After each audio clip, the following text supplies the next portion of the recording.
Public interest में आपकी जेब से जुड़ी खबर की बात करनी है।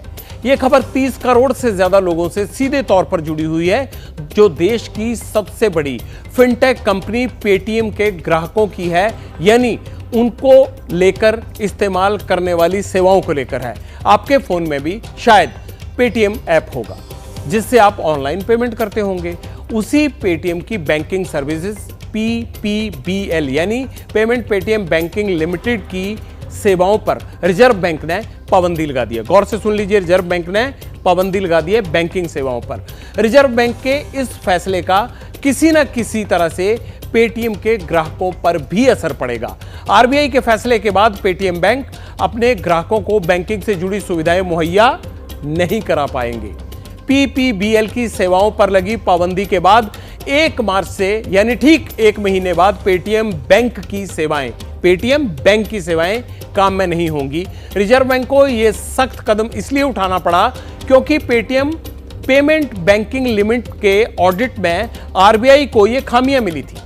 RBI ने बैंक के मुताबिक पेटीएम बैंकिंग एक्ट और बैंक नियमों की अनदेखी कर रहा था। यह बड़ी बात सामने आई। इसमें दो संस्थाएं हैं।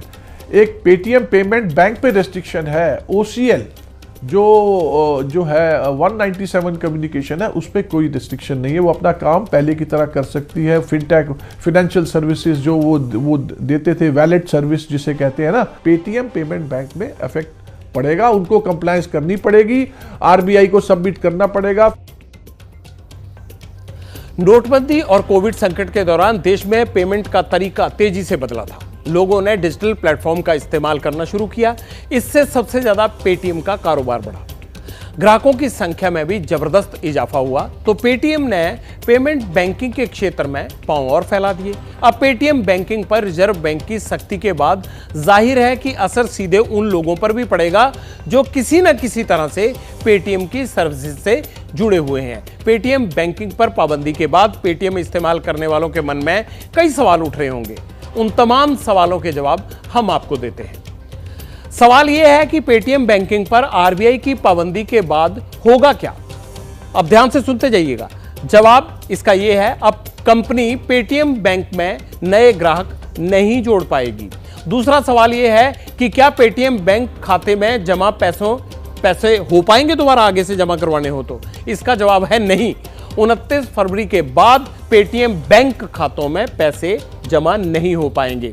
तीसरा सवाल है कि क्या पेटीएम वॉलेट में पैसे डाले जा सकेंगे? इसका जवाब है नहीं। 29 फरवरी के बाद ना तो पेटीएम वॉलेट में पैसे डाले जा सकेंगे और ना ही वॉलेट में टॉपअप हो पाएगा। चौथा सवाल है कि क्या किसी के पेटीएम वॉलेट में पैसे हैं तो अब उसका क्या होगा? उसे घबराने की जरूरत है या नहीं है? उस पैसे को वो 29 फरवरी तक किसी भी दूसरे बैंक में ट्रांसफर कर सकते हैं या फिर इन्हें आप इस्तेमाल कर सकते हैं, खर्च कर सकते हैं। एक जरूरी सवाल यह भी है कि क्या UPI से डिजिटल पेमेंट हो पाएगा? इसका जवाब है हाँ, UPI से पेमेंट आप कर सकते हैं, बशर्ते UPI किसी और बैंक खाते से लिंक हो, ना कि पेटीएम बैंकिंग के खाते से। पेटीएम से गाड़ियों के टोल टैक्स के लिए फास्टैग भी लिंक होता है, उसका क्या होगा? यह भी सवाल होगा आपके मन में।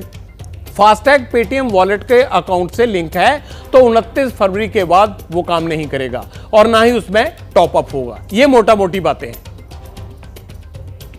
जनता को इसमें कोई घबराने की बात नहीं है, क्योंकि जिसके जितने बैलेंसेस हैं वो उसको विड्रॉ कर सकते हैं, वो उसको यूज कर सकते हैं अपने किसी मतलब और लेनदारी में, फास्टैग में अभी वो यूज कर सकते हैं, पर वो कोई नया मतलब उसमें 29/2 के बाद डिपॉजिट नहीं कर पाएंगे पेटीएम बैंक में। जनता को अपना जो उनका पैसा पड़ा हुआ है पेटीएम बैंक में भी अगर पैसा है, जैसे पेटीएम बैंक है, वो उसको विड्रॉ कर सकते हैं, यूज कर सकते हैं, जैसे अभी तक करते आ रहे हैं। कोई ऐसी रेस्ट्रिक्शन नहीं है। दिल्ली मुंबई जैसे मेट्रो शहर ही नहीं बल्कि छोटे शहरों और गांव तक डिजिटल पेमेंट का जरिया पैसों का लेन देन बढ़ता जा रहा है या होता है। चाय वाले हों या फिर सब्जी वाले दुकानदार हों या फिर बड़े बड़े शॉपिंग स्टोर और शोरूम वाले, हर जगह आपको QR कोड स्कैनर दिख जाएंगे। इसमें बड़ी हिस्सेदारी पेटीएम की है। अब उन व्यापारियों और दुकानदारों या ये कह लें वेंडर्स को भी चिंता सता रही है जो इसके ग्राहक हैं। सबके मन में यही सवाल है, अब Paytm UPI QR code scanner या फिर पीओएस मशीन से पेमेंट हो पाएगी या नहीं हो पाएगी? तो उन तमाम दुकानदारों और व्यापारियों को चिंता की कोई बात नहीं है, क्योंकि ग्राहकों से वो क्यूआर कोड यूपीआई और पॉइंट ऑफ सेल यानी पीओएस मशीन के जरिए पहले की तरह पेमेंट ले पाएंगे। बस होगा ये कि कोई भी पेमेंट पेटीएम बैंक के खाते में नहीं जाएगी, सीधे उस दूसरे बैंक खाते में जाएगी जिस खाते से दुकानदार का क्यूआर कोड यूपीआई या पीओएस मशीन जुड़ी हुई है। समझ गए होंगे आप। लोग छोटे से बड़ा सब यूज करते हैं। 19-20 का फर्क पड़ेगा, लेकिन टाइम के हिसाब से नॉर्मल सब ठीक हो जाएगा। बहुत सारी उन लोगों को प्रॉब्लम्स फेस करनी पड़ेगी, क्योंकि बहुत टाइम के बाद तो आज के पब्लिक प्रॉपर ऑनलाइन प्लेटफॉर्म पे आया है। अब हर जगह कैश लेके नहीं चल सकते। अगर एक चीज बंद हो रही है तो उसकी जगह दूसरी चीज तो यूज करेंगे ही ना, क्योंकि हम आदी हो चुके हैं कैशलेस के। फर्क तो पड़ेगा ही, अभी लोगों की आदत पड़ गई है। मतलब अब लोगों ने छोड़ दिया है कैश संभालना, लोग हम कंटिन्यू फोन पे गूगल पे यूज करते हैं, तो 100% फर्क पड़ेगा। सरकार ने इसके ऊपर फिर विचार करना चाहिए। सब पेटीएम वाला ही है, किसी के पास छुट्टा नहीं रहता है तो 2 रुपया पेटीएम करते हैं, कोई 5 रुपया करता है। आदत तो पूरा बन गई है, कोई पैसा 1 रुपया भी लेके नहीं चलते। पेटीएम ने अपने बैंक ग्राहकों को zero balance saving account, digital passbook से लेकर एटीएम तक की सुविधा दे रखी है। तमाम जो बैंक देते हैं वो सब सुविधाएं, लेकिन कंपनी नियमों का पालन करना भूल गई। बिजली bill, mobile recharge, credit card payment, railway ticket, flight ticket book करवानी हो या फिर करोड़ों लोग पेटीएम ऐप के जरिए उन तमाम सेवाओं का इस्तेमाल करते हैं जो रोजमर्रा के खर्चे होते हैं आपके जरूरी। अब ये हो पाएगा या नहीं हो पाएगा? तो जवाब सुन लीजिए। जवाब है हो तो जाएगा, लेकिन यूपीआई के जरिए, ना कि पेटीएम ई वॉलेट के थ्रू। समझ आ गया होगा आपको। फाइनेंशियल सर्विसेज जो वो देते थे, भाई आप कहीं टैक्सी का पेमेंट कर रहे हैं वो कर सकते हैं। वो पहले बैंक वो पैसा वो इस पेमेंट बैंक में रहता था, पेटीएम पेमेंट बैंक में। अब वो क्योंकि दूसरे बैंकों के साथ एडजस्टमेंट हो जाएगा, उनका जो संबंध हो जाएगा, तो फिर वो उसमें कोई फर्क नहीं पड़ेगा। ग्राहकों के साथ साथ पेटीएम के निवेशक भी निराश हैं इस फैसले से या इस खबर से। पेटीएम पर आरबीआई के एक्शन की खबर सामने आते ही पेटीएम का शेयर धराशायी हो गया। सुबह जैसे ही शेयर बाजार खुला, पेटीएम के शेयर पर लोअर सर्किट लग गया। आज पेटीएम के शेयरों में 20% गिरावट देखने को मिली। 761 रुपए का शेयर गिरकर 608 रुपए पर आ गया। निवेशकों में शेयर बेचने की होड़ मच गई। आपको बता दें, पेटीएम का आईपीओ नवंबर 2021 में आया था।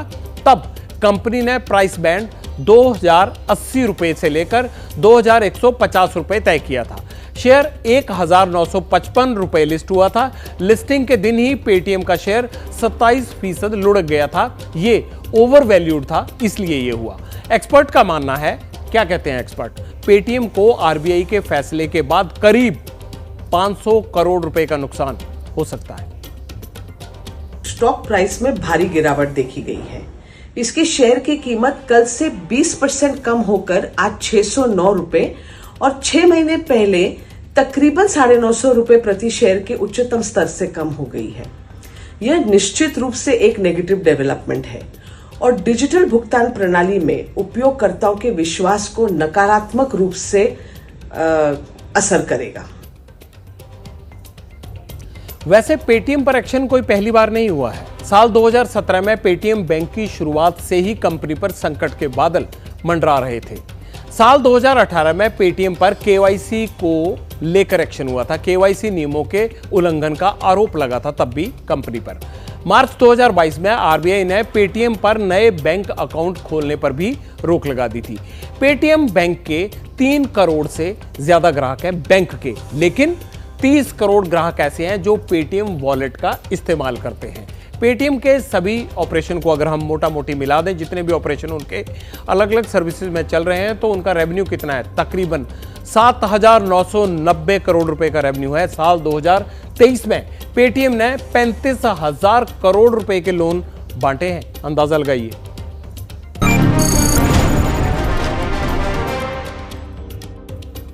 दरअसल इस पूरी खबर के बाद हम समझ ये पा रहे हैं कि एटीएम का सारा धंधा जिन लोगों पर टिका हुआ है या जो उसके ग्राहक हैं, वो स्पॉट खरीदारी की सुविधा के लिए बैंकों से पैसा निकलवाकर पेटीएम में खर्च कर रहे हैं और खर्च होने के बाद भी ये पैसा पेटीएम बैंक में ही जा रहा है। जब ई वॉलेट का पैसा खत्म हो जाता है तो बैंक से फिर ग्राहक खर्च के हिसाब से टॉप अप कर लेता है, यानी बैंक का पैसा पेटीएम के खाते में ट्रांसफर हो रहा है और फिर वो पैसा जमा कहां हो रहा है? पेटीएम बैंक में।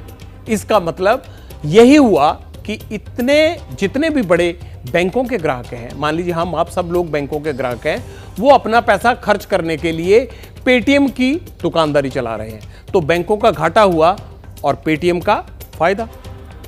जैसे ही घड़ी का काटा दोपहर 2:30 पे आए, बबीता जी का दिल सास बहू साजिश के लिए मचल जाए। और ये है इनकी बहू, पूरे दिन ऑफिस की टेंशन हो जाए गॉन जब ये करें अपना फेवरेट शो फ्री टाइम पे ऑन। इनकी तरह आप भी देखें अपना फेवरेट शो अपने टाइम पर और डाउनलोड कीजिए एबीपी लाइव ऐप अपने स्मार्ट टीवी पर।